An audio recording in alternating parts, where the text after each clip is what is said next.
ॐ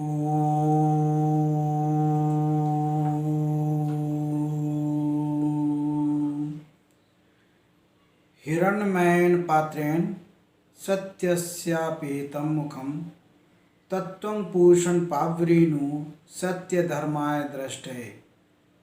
हे पोषण करने वाले प्रभु, सत्य रूपी धर्म की उपासना करने वाले इस साधक को दर्शन देने के लिए अपना आवरण दूर कीजिए। सनातनी बंधुओं, आप सबों का बहुत बहुत स्वागत है। आज हम एक वैश्विक महामारी से गुजर रहे हैं। वैश्विक आपदा है।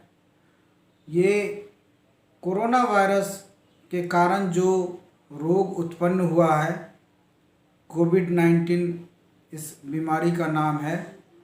उस बीमारी की महामारी से पूरा विश्व गुजर रहा है और इस बीमारी ने लाखों लोगों को न सिर्फ संक्रमित कर दिया है, बल्कि बहुत सारे लोग इसमें पूरे विश्व भर में उनकी मृत्यु भी हुई है। आज हम देखेंगे कि इस महामारी ने जो चिकित्सा जगत के समक्ष चुनौतियां पेश की हैं, वो और धार्मिक मान्यताओं के समक्ष भी यह एक धार्मिक मान्यताओं पर भी इसने असर डाला है। तो हम देखेंगे कि महामारी की इन चुनौतियों के समक्ष सनातन धर्म किस धरातल पर है। मैं तुलसीदास की एक कविता से प्रारंभ करता हूँ। उन्होंने कहा था, धीरज धर्म मित्र अरु नारी, आपत काल परखिए चारी। मतलब धैर्य की, धर्म की, मित्र की और नारी की, इन चारों की परीक्षा जब मनुष्य विपत्ति में पड़ता है, उसी समय इन चारों की परीक्षा होती है। अर्थात धर्म की परीक्षा का यह उचित समय है। अतः यह जो महामारी है, इसके समक्ष सनातन धर्म का किस स्तर पर है, उसकी हम थोड़ी विवेचना करेंगे। सनातन धर्म बिल्कुल ही वैज्ञानिक धर्म है। यह हमारे ऋषि मुनियों द्वारा प्रतिपादित है। वह ऋषि मुनि जिन्होंने न सिर्फ शून्य का आविष्कार किया था, बल्कि अंक प्रणाली भी दी थी, जो पाई का मूल्य दशमलव के बाद 32 अंकों तक निकालना जानते थे, और जो ग्रहों की गति की बिल्कुल सटीक गणना भी करते थे। इन्हीं ऋषि मुनियों द्वारा प्रतिपादित सनातन धर्म की हम विवेचना करेंगे। सबसे पहले हम विषाणु की बात करें। यह जो वायरस है, न्यूयॉर्क पोस्ट में छपी एक रिपोर्ट के अनुसार यह वायरस 197.6 डिग्री फ़ारेनहाइट पर 15 मिनट तक लगातार रखे जाने पर नष्ट होता है। अर्थात इसको नष्ट करने के लिए 92 डिग्री सेल्सियस का तापमान चाहिए। हमारे ऋषि मुनि इसीलिए हवन को प्रोत्साहन देते थे। सनातन धर्म में उन लोगों ने हवन की व्यवस्था किया था। हवन के कारण जो अग्नि प्रज्वलित होती है और उससे जो आसपास का तापमान बढ़ता है, उससे निश्चित रूप से विषाणुओं को नष्ट करने में मदद मिलती होगी। ये हम मानते हैं कि यह हवन जो है वह वातावरण को शुद्ध करता है। यद्यपि हवन की बहुत आलोचना भी की गई, यह कहते हुए कि इससे प्रदूषण बढ़ता है और इसमें सामान की बर्बादी होती है, किंतु आज हम सब अनुभव कर रहे हैं कि हवन वातावरण को शुद्ध करने में सहायक है। दूसरी बात मैं प्रार्थना के संबंध में कहूँगा। सनातन धर्म में प्रार्थना की क्या पद्धति है उसकी मैं चर्चा करता हूँ। सनातन धर्म में यह कहा गया है, एकाकीना तपो द्वाभ्यां पठनं गायनं त्रिभिः चतुर्भर्गमनं क्षेत्रं पंचभिर्बहुभिः रणः। अर्थात तप अकेले करें, पठन 2 लोग साथ करें, गायन 3 लोग साथ में करें, कृषि 4 लोग साथ में करें और युद्ध बहुत से लोग मिलकर के करें।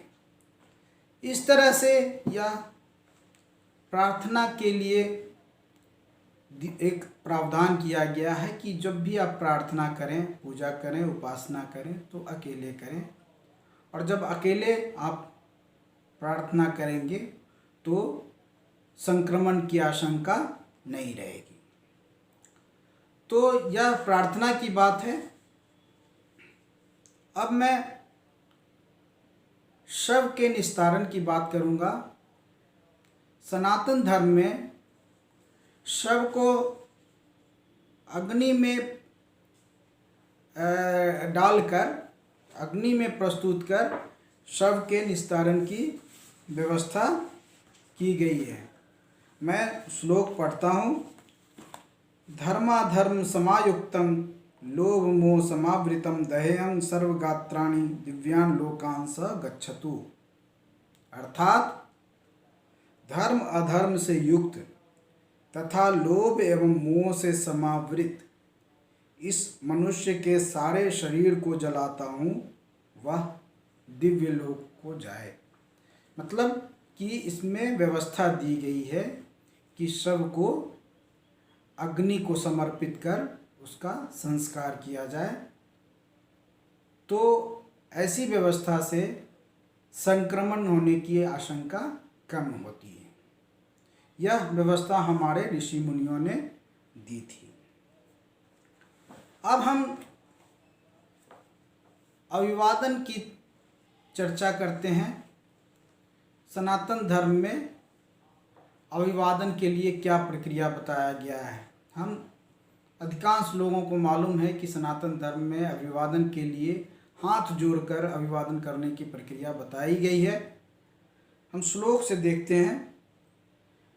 अभिवादयेत् वृद्धांश्च दद्या च वासनं स्वयं कृतांजलि रूपासीत गच्छन्तं पृष्ठोन्वियात्। अतः यदि कोई वृद्ध आए तो प्रणाम कर आसन दें और हाथ जोड़कर उसकी सेवा करें। जब वह जाने लगे तो पीछे पीछे दूर तक जाएं। अर्थात अभिवादन करने के लिए दोनों हाथ जोड़कर अभिवादन करने की व्यवस्था है। ऐसे में जब आप दोनों हाथ जोड़कर अभिवादन करेंगे तो एक दूसरे में संक्रमण की संभावना काफ़ी कम हो जाएगी। अगली बात हम करते हैं शाकाहार की।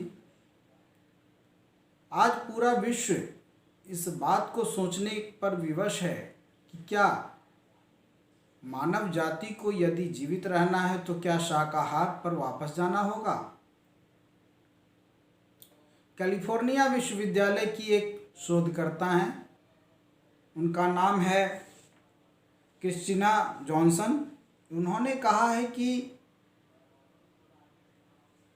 अब तक जो भी महामारियां हुई हैं, अधिकांश महामारियों में विषाणु जानवरों से मनुष्य में आया है, विशेषकर उन जानवरों से जो लुप्तप्राय होने की कगार पर हैं। अर्थात जानवरों से मनुष्य में विषाणु या वायरस के आने का एक खतरा हमेशा बना रहता है। हमारे सनातन धर्म में क्या कहा गया है हम देखते हैं। न कृत्वा प्राणिनां हिंसा मांसमुत्पद्यते क्वचित न च प्राणिवध स्वर्गीयस्त सत अस्मान संग विवर्जयेत। बिना हिंसा के मांस उपलब्ध नहीं हो सकता है और प्राणी का वध स्वर्ग को देने वाला भी नहीं है, अतः मांस को त्याग देना चाहिए। अर्थात हमारा सनातन धर्म पूर्व से ही शाकाहार पर जोर देता है और शाकाहार पर जोर देने के कारण यह विषाणु इसके फैलने की संभावना कम हो जाती है। तो इस तरह से हम लोगों ने 5 बिंदुओं पर विवेचना की है और हम देखते हैं, हम इस परीक्षण से हम पाते हैं कि इस वायरस को हटाने, इस वायरस के प्रभाव को कम करने के लिए जो भी कदम उठाए जा रहे हैं वो सनातन धर्म उन कदमों के बहुत ही अनुकूल है और वह इसके विरोधाभास में नहीं है। आप सबों का बहुत बहुत धन्यवाद।